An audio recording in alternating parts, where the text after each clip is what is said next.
ನಮಸ್ಕಾರ ವೀಕ್ಷಕರೇ, welcome to ನಮಸ್ತೆ ಇಂಡಿಯಾ ಕುಕಿಂಗ್ ಚಾನಲ್. ಇವತ್ತು ನಮ್ಮ ಚಾನಲ್ನಲ್ಲಿ ಚಿಕನ್ ಕೈಮಾ ಉಂಡೆ ಸಾರು ಮಾಡೋದು ಹೇಗೆ ಅನ್ನೋದನ್ನು ನೋಡೋಣ.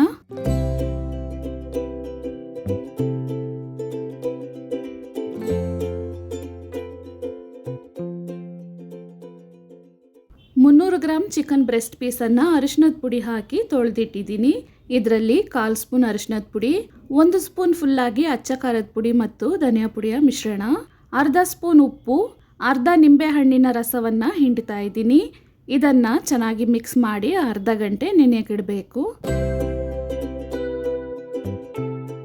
ಚಿಕನ್ ನೆನೆಯೋಷ್ಟರೊಳಗೆ ಮಸಾಲೆಗಳನ್ನು ರೆಡಿ ಮಾಡೋಣ. ಒಂದು ಮಿಕ್ಸಿ ಜಾರ್ನಲ್ಲಿ 1/4 ಕಪ್ ಹುರಿಗಡಲೆಯನ್ನು ಹಾಕಿ ಪುಡಿ ಮಾಡ್ಕೊಳ್ತಾ ಇದ್ದೀನಿ. ಇದನ್ನು ಒಂದು ಕಡೆ ತೆಗೆದಿಟ್ಟು ಅದೇ ಮಿಕ್ಸಿ ಜಾರ್ನಲ್ಲಿ 1 ಬೆಳ್ಳುಳ್ಳಿಗೆ ಸಮನಾಗಿ ಶುಂಠಿ, 1.5 ಮೀಡಿಯಂ ಸೈಜ್ನ ಈರುಳ್ಳಿ, 2 ಸ್ಪೂನ್ ಕಾಳು ಮೆಣಸು, 1 ಚಿಕ್ಕ ತುಂಡು ಚಕ್ಕೆ, 10 ಲವಂಗ, ಅರ್ಧ ಅನಾನಸ್ ಹೂವನ್ನು ಹಾಕಿ ಸ್ವಲ್ಪ ನೀರನ್ನು ಸೇರಿಸಿ ಇದನ್ನು ನುಣ್ಣಗೆ ರುಬ್ಕೊಬೇಕು.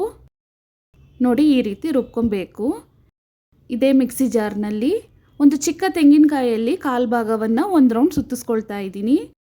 ಇದ್ರ ಜೊತೆಗೇ 1 ಮುಷ್ಟಿಯಷ್ಟು ಕೊತ್ತಂಬರಿ ಸೊಪ್ಪನ್ನು ಹಾಕಿ ನೀರನ್ನು ಸೇರಿಸಿ ನುಣ್ಣಗೆ ರುಬ್ಕೊಳ್ತಾ ಇದ್ದೀನಿ. ಇದನ್ನು ಒಂದು ಪಾತ್ರೆಗೆ ಬದಲಾಯಿಸಿ ಮೀಡಿಯಂ ಸೈಜ್ನ 2 ನಾಟಿ ಟೊಮೆಟೊವನ್ನು ರುಬ್ಕೊಳ್ತಾ ಇದ್ದೀನಿ. ಸಾರಿಗೆ ಬೇಕಾದ ಮಸಾಲೆಗಳು ಇವಾಗ ರೆಡಿಯಾಗಿದೆ. ಕೈಮಾ ಉಂಡೆಯನ್ನು ರೆಡಿ ಮಾಡ್ಕೊಳ್ಳೋಣ. ಒಂದು ಮಿಕ್ಸಿ ಜಾರ್ನಲ್ಲಿ 4 ಹಸಿರು ಮೆಣಸಿನ್ಕಾಯಿ, ಅರ್ಧ ಬೆಳ್ಳುಳ್ಳಿಗೆ ಸಮನಾಗಿ ಶುಂಠಿ, 1 ಚಿಕ್ಕ ತುಂಡು ಚಕ್ಕೆ, 5 ಲವಂಗವನ್ನು ಹಾಕ್ತಾ ಇದ್ದೀನಿ. ಇದನ್ನು 1 ರೌಂಡ್ ಸುತ್ತಿಸ್ಕೊಂಡು ನೆನೆಸಿಟ್ಟಿದ್ದ ಚಿಕನ್ ಹಾಕ್ತಾ ಇದ್ದೀನಿ. ಇದನ್ನು ಈ ರೀತಿ ನುಣ್ಣಕ್ಕೆ ರುಬ್ಕೊಬೇಕು. ಇದೇ ರೀತಿ ಪೂರ್ತಿ ಚಿಕನನ್ನು ರುಬ್ಕೊಳ್ತಾ ಇದ್ದೀನಿ. ಇದನ್ನು ಒಂದು ಪಾತ್ರೆಗೆ ಹಾಕ್ಕೊಂಡು ಹುರ್ಗಡ್ಲೆಯ ಪುಡಿಯನ್ನು ಹಾಕ್ತಾ ಇದ್ದೀನಿ. ಇದನ್ನು ಪೂರ್ತಿಯಾಗಿ ಹಾಕಬಾರ್ದು, ಚಿಕನ್ ಉಂಡೆ ಮಾಡೋ ಹದಕ್ಕೆ ಬಂದರೆ ಸಾಕು.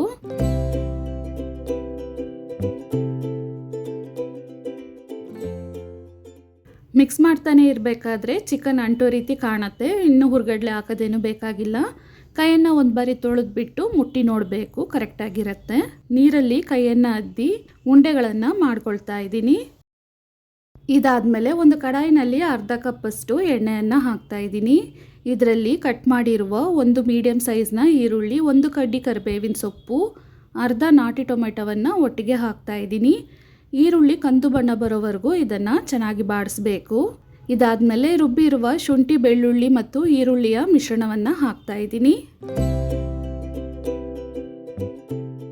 ಇದನ್ನು 1 ನಿಮಿಷ ಬಾಡಿಸಿದ್ಮೇಲೆ ರುಬ್ಬಿರುವ ಟೊಮೆಟೊವನ್ನು ಹಾಕ್ತಾ ಇದ್ದೀನಿ. ಇದನ್ನು ಸಹ 1 ನಿಮಿಷ ಬಾಡಿಸಿದ್ರೆ ಸಾಕು.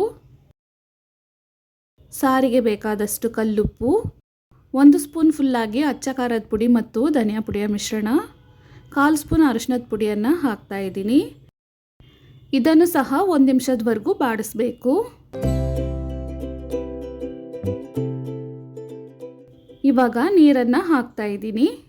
ಸಾರಿನ ಹದಕ್ಕೆ ಬೇಕಾದಷ್ಟು ನೀರು ಅಥವಾ ಕೈಮಾ ಉಂಡೆ ಬೇಯೋದಕ್ಕೆ ಬೇಕಾದಷ್ಟು ನೀರನ್ನು ಹಾಕ್ತಾ ಇದ್ದೀನಿ.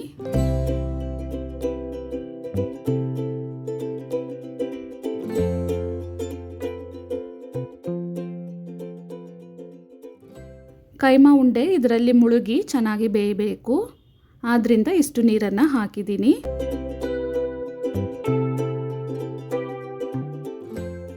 ಮಸಾಲೆ ಇವಾಗ ಕುದೀತಾ ಇದೆ. ರೆಡಿ ಮಾಡಿರುವ ಕೈಮಾ ಉಂಡೆಗಳನ್ನು ಹಾಕ್ತಾ ಇದ್ದೀನಿ. ತಟ್ಟೆಯನ್ನು ಹಾಕಿ ಮುಚ್ಚಿಟ್ಟು ಇದನ್ನು 10 ನಿಮಿಷದವರೆಗೂ ಬೇಯಿಸಬೇಕು. ಸ್ಟವನ್ನು ಹೈ ಫ್ಲೇಮ್ನಲ್ಲೇ ಇಟ್ಟಿದ್ದೀನಿ. ಮಧ್ಯದಲ್ಲಿ ಒಂದ್ಸಲ ಚೆನ್ನಾಗಿ ಮಿಕ್ಸ್ ಮಾಡಿ ಬಿಡಬೇಕು.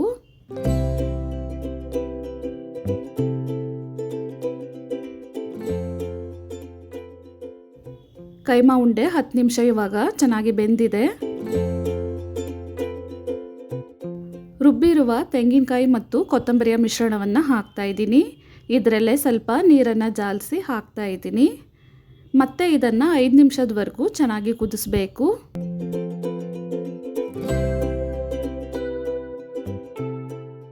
ನೋಡಿ, ತೆಂಗಿನಕಾಯಲ್ಲಿದ್ದ ನೊರೆ ಅಂಶ ಎಲ್ಲ ಕಡಿಮೆ ಆಗಿ ಸಾರು ಚೆನ್ನಾಗಿ ಕುದ್ದಿದೆ. ಸಾರು ಇವಾಗ ಕರೆಕ್ಟ್ ಹದಕ್ಕಿದೆ. ಸ್ಟವನ್ನು ಆಫ್ ಮಾಡಬೇಕು. ತುಂಬಾ ರುಚಿಯಾದ ಚಿಕನ್ ಕೈಮಾ ಉಂಡೆ ಸಾರು ಇವಾಗ ರೆಡಿಯಾಗಿದೆ. ವೀಕ್ಷಕರೇ, ಈ ರೆಸಿಪಿ ನಿಮಗೆ ಇಷ್ಟ ಆಗಿದ್ದರೆ ನಮ್ಮ ಚಾನಲನ್ನು ಲೈಕ್ ಮತ್ತು ಸಬ್ಸ್ಕ್ರೈಬ್ ಮಾಡಿ. ಧನ್ಯವಾದಗಳು.